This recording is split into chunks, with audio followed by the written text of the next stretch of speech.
আসসালামু আলাইকুম। বাংলাদেশের বিষয়ে সবকিছু ভারতের উপরে ছেড়ে দিচ্ছি। মার্কিন প্রেসিডেন্ট ডোনাল্ড ট্রাম্পের এমন একটি মন্তব্যে যখন সারা দেশে তোলপাড় চলছে, নানান পক্ষ নানানভাবে বিশ্লেষণ করার চেষ্টা করছে, ঠিক সেই মুহূর্তে আমাদের প্রধান উপদেষ্টা অধ্যাপক ডক্টর মোহাম্মদ ইউনূস তিনি নিজে নিজে এবার বিস্ফোরক একটি মন্তব্য করলেন এবং আমি মনে করি একই সঙ্গে বিতর্কিত মন্তব্য। তার জায়গা থেকে এ ধরনের মন্তব্য কোনোভাবেই সমীচীন নয় বলে আমি মনে করি। তিনি বলেছেন যে বাংলাদেশ নিয়ে অপপ্রচার চালাতে গিয়ে ট্রাম্পের কাছে গিয়েও সুবিধা করতে পারেনি একটি পক্ষ। এই কথাটি কোথায় বলেছেন?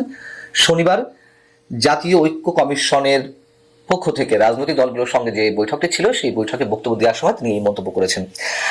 আচ্ছা, ডক্টর মোহাম্মদ ইউনূস সাহেব কি তিনি নিজে নিজের উচ্চতা সম্পর্কে ভুলে গেছেন, অথবা তার মুখ থেকে যার যা ইচ্ছে খুশি বের করে নিয়ে আসার চেষ্টা করছেন? অনেকেই তার সরকারের মধ্যে যারা রয়েছে, তার আশেপাশে যারা রয়েছেন, তার মুখ থেকে তো আমরা এই ধরনের মন্তব্য আশা করি না, যদিও এর আগে তিনি নানান ধরনের বিতর্কিত মন্তব্য করেছেন, করে যাচ্ছেন। মানে অনেকে বলেন সহজ সরল মন্তব্য করছেন, আমার কাছে সেগুলো সহজ সরল মন্তব্য নয়, একটু অন্য ধরনের মনে হয়। যাই হোক, এখন এই যে বললেন যে একটি পক্ষ ডোনাল্ড ট্রাম্পের কাছে নালিশ করতে গিয়েছিলেন, এই একটি পক্ষ কে? নিশ্চয়ই তিনি শেখ হাসিনাকে মেন করেননি। শেখ হাসিনা যদি পলিটিক্যাল অ্যাসাইলাম নিয়ে যুক্তরাষ্ট্রে থাকতেন, কোনো একভাবে সে দেশের প্রেসিডেন্ট সঙ্গে দেখা করে বাংলাদেশ সরকারের বিরুদ্ধে নালিশ করছেন, বা আওয়ামী লীগের পক্ষ থেকে কেউ গিয়ে নালিশ করছেন, সেক্ষেত্রেও কি তিনি এই ধরনের মন্তব্য করতে পারতেন তার জায়গা থেকে? তর্কের খাতিরে ধরে নিলাম যে সেক্ষেত্রে হয়তো তিনি করতে পারতেন। তার কারণ এর আগে আমরা দেখেছি সাবেক প্রধানমন্ত্রী শেখ হাসিনা তিনি তো যা মুখে আসতেন বলে ফেলতেন, যার সম্পর্কে যেমন ইচ্ছে মন্তব্য তিনি করে ফেলতেন, যেগুলো বাংলাদেশের মানুষ কখনোই ভালোভাবে নেয়নি। যে কথাগুলো আওয়ামী লীগের দ্বিতীয় শ্রেণী, তৃতীয় শ্রেণীর বা তৃতীয় সারির রাজনৈতিক নেতাদের মন্তব্য করার কথা বা করলেও আমরা মেনে নিতাম, সেই কথাগুলো তিনি সবসময় প্রধানমন্ত্রী আসনে বসে করেছেন। এখন আমরা দেখছি ডক্টর মোহাম্মদ ইউনূসও সেই কথাগুলো বলছেন। এই মন্তব্যটি, ডোনাল্ড ট্রাম্পের এই মন্তব্যটি বা এই কথাটি কোথা থেকে এসেছে? যুক্তরাষ্ট্র এবং ভারতের মতন দুই রাষ্ট্রের দ্বিপাক্ষিক বৈঠক সংক্রান্ত সংবাদ সম্মেলনেই তো ডোনাল্ড ট্রাম্প এই কথা বলেছেন। এবং এটা সত্য যে ভারতের প্রধানমন্ত্রী নরেন্দ্র মোদী তিনি তো তার জায়গা থেকে নানান বিষয় উত্থাপন করবেন তাদের স্বার্থ সংশ্লিষ্ট বিষয়ে। তো সেই জায়গাতে অবশ্যই খুব স্বাভাবিকভাবে বাংলাদেশের প্রসঙ্গটি আসবে। আমি নরেন্দ্র মোদীকে কোনো অবস্থাতেই সমর্থন করছি না, কিন্তু আমি বলছি সবকিছু ডেকোরাম সম্পর্কে। তো এই একটি পক্ষ তাহলে ভারত, তিনি ভারতকে মেন করেই বলেছেন। আমরা শুক্রবার ট্রাম্পের এই বক্তব্যকে কেন্দ্র করে আইন উপদেষ্টা অধ্যাপক ডক্টর আসিফ নজরুলের ফেসবুকে একটি স্ট্যাটাস দেখলাম, যদিও সেটা আরেকজনে তিনি শেয়ার করেছেন, তিনি সহমত পোষণ করেছেন, বিধায়িত্ব শেয়ার করেছেন। সেটি নিয়েও নানান ধরনের সমালোচনা হচ্ছিল যে কেন সরকারের পক্ষ থেকে এই ধরনের মন্তব্য করতে হবে।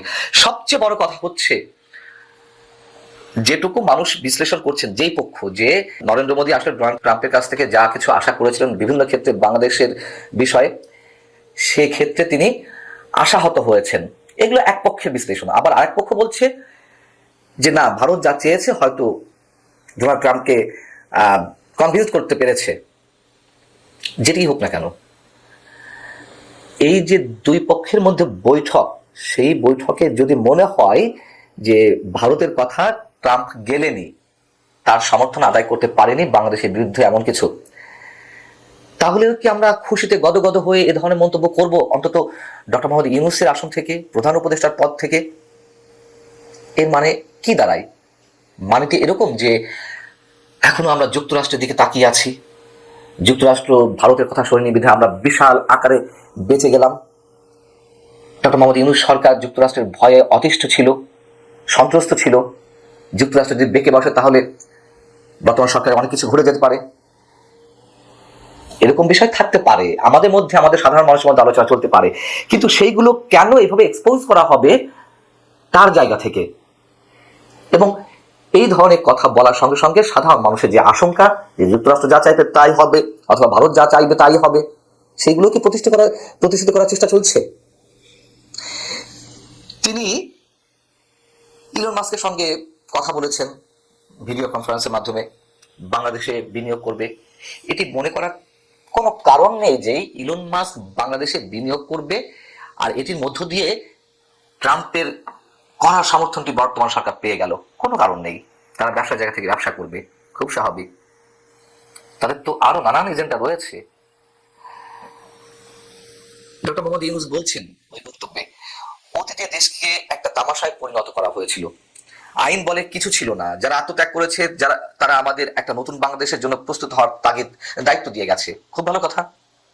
অতীতে দেশকে একটা তামাশায় পরিণত করা হয়েছিল। হ্যাঁ, অবশ্যই তামাশায় পরিণত করা হয়েছিল। আওয়ামী লীগ যা ইচ্ছে তাই করছিল, বিভিন্ন ক্ষেত্রে এমন এমন কাজ করা হচ্ছিল যে সার্কাস খেলা দেখানো হচ্ছিল, এরকম তো মানুষের মুখে মুখে রটেছিল।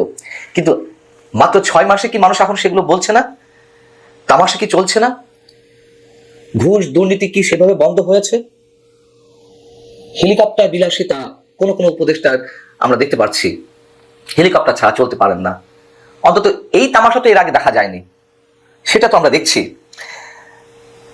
বিচার বহির্ভূত হত্যা কি হচ্ছে না? শুরু হয়নি?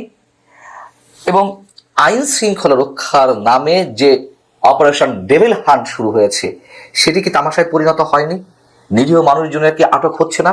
অথবা শুধুমাত্র একটি দলকে টার্গেট করে এই অপারেশন পরিচালিত হচ্ছে না? এই অপারেশন চলাকালীন সময়ে আমরা দেখছি যে পুলিশকে চেক করছে কোনো একটি পক্ষ। যেখানে পুলিশ অপরাধীদের চেক করবে, বডি সার্চ করবে, সেখানে পুলিশের বডি চেক করা হচ্ছে। মায়ের বুক থেকে সন্তানকে কেড়ে নেওয়া হচ্ছে, তুলে নেওয়া হচ্ছে, পুলিশ নির্বাক দাঁড়িয়ে আছে।